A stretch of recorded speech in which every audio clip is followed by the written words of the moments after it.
Hello guys, Gameboy Hub here, and today we are back with another RAM lowering experiment. And I haven't done this type of video in quite a while, but I do want to cover all of the Windows versions that are out there. So today we are gonna do it for Windows ME, or as I like to call it, Windows Mistake Edition. Now, every time I make a video about Windows ME, you guys always argue with me in the comments if it is the worst Windows version of all time, and I always joke around that it is. But honestly, in my opinion, Windows 11 is getting pretty close to that reputation. But anyway, the first thing we're gonna do today is install Windows ME in a virtual machine. I'll start with Windows ME's minimum requirements, so let's check what that is. And the minimum requirements for Millennium Edition are actually 32 megabytes of RAM. However, 64 megabytes is highly recommended.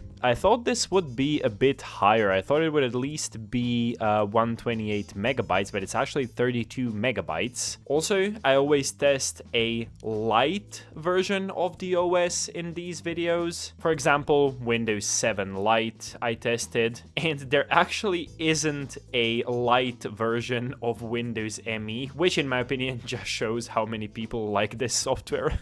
But anyways, let's install it and run the experiment. So I'll just go for a new virtual machine right here, and I'll select the Windows ME ISO that I have and click next. I'll leave the name as it is, and we are perfectly fine with a single core processor. I'll actually go for 128 megabytes of RAM, just so we can see how this impacts performance. So we can click next. All of this is absolutely fine. Create a new virtual disk. 8 gigabytes is more than enough. And I'll just click finish. Okay, and it looks like we will need a Windows ME boot disk.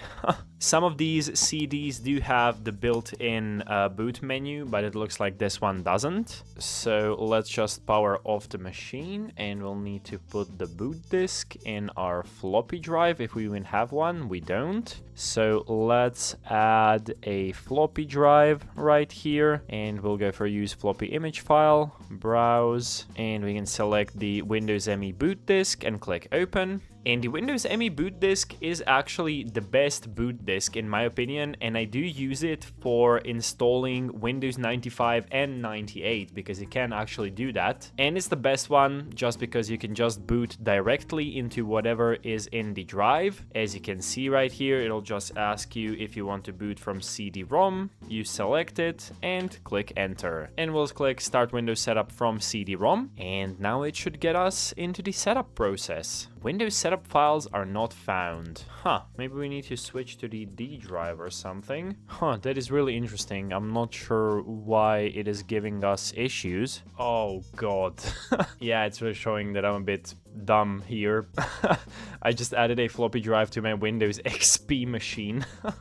Oh god. Okay. Well, that was funny. Okay, let's go back to my Windows ME machine, edit virtual machine, add the floppy drive, and now we just add the boot disk image into it, and now everything should be working.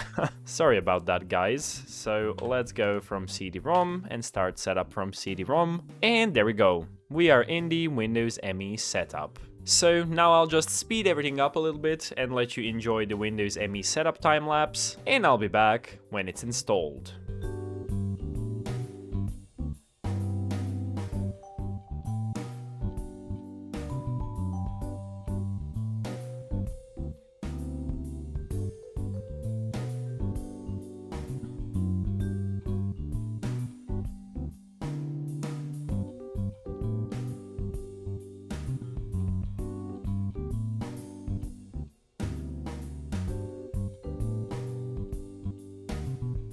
And here we are, inside of Windows ME. And that installation was actually pretty quick. So you can see that we don't really have any drivers going on right now. So let's just install VMware Tools to fix that. So we will go into VM and then removable devices, CD and IDE. And I'll need to get the older version of Tools from this link. And now we can insert that. So let's select the WinPre 2K ISO. and click OK. And we can click yes right here. And the VMware Tools installation will be started right away. So let's just install this real quick. And then after the restart, we'll be able to see the VM in its full 1080p resolution. So let's go to properties right here, go into settings, and let's bump this up to 1920 by 1440. Okay, that's a bit too high. This one. Why do I get these resolutions that don't even fit my monitor? Like, it's supposed to be 1920 by 1080. I'm not sure why we have this. That is pretty weird. So let's just go for, yeah, 1280 by 960 works fine. And this one also works fine. And this one is already cut off. So I'm not sure why that happens. Yeah, so we can only go up to 1400 by 1050. I'm not even sure what these resolutions are. Like, why can't we just get the 1920 by 1080 normal resolution? But that's okay, I guess. So here we are in the lovely Windows ME, and let's check how everything is running. Just by looking at everything, everything is super snappy. And yeah, don't mind the glitches that happen like that. That is just because we are using a VM. You can see that everything is bugging out. Wow. Just as I said, everything was running smoothly, this happened. Nice. But yeah, that is just because we are in a VM. That wouldn't normally happen. But everything opens up and closes absolutely normally. So let's just go over to the control panel if we can even launch that from here. And we can't actually launch the control panel from the taskbar. So let's just go ahead and find it, I guess. Oh, okay. There it is, apparently. Okay, and I just googled, and apparently Win9X and Windows ME versions do not even include the regular task manager. Sorry, I said control panel before I meant task manager. But apparently there is a third-party program that you can install. So let's just get that installed. And we have the CoreSoft Task Manager. Component mscomctl.ocx or one of its dependencies is not being registered. What is going on? Huh, that is really interesting. Let's try to uninstall it and install it back. So that didn't work. Okay, and after I gave the PC another restart, apparently we got the full resolution now. And now everything is much less laggy. But yeah, unfortunately we can't get any of the third-party task managers to work. So yeah, I guess we're not going to be able to show the RAM usage in this video, which is quite unfortunate. I didn't even know that that is an issue for these older Windows versions. But oh well, we'll just see how far this computer can boot, I guess. So let's just shut it down right now. And over on the memory right here, let's lower this down to 64 megabytes and try powering the machine on. And that booted absolutely fine without any issues. Everything is still running as it was before on 64 megabytes, which isn't really anything unusual because it did say that the recommended amount of RAM was 64 megabytes. I'm pretty sure there is no way to check the memory usage right here. We do have system information and then hardware, and then we do have memory right here, but I'm not sure what any of this means right here. Everything just says status okay, but yeah, okay. So let's try 32 megabytes and see if anything changes.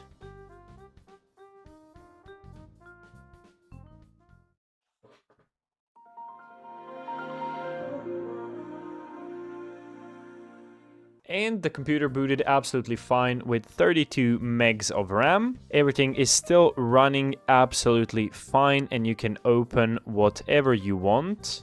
It is getting a little bit slower, but that is not really noticeable right over here. And obviously Windows ME is perfectly optimized for 32 megabytes of RAM. So let's power it down and see if 16 megabytes will work. So we'll change the value right here to 16 megabytes, which is really low. And let's see if Windows ME will be able to power on with such low memory.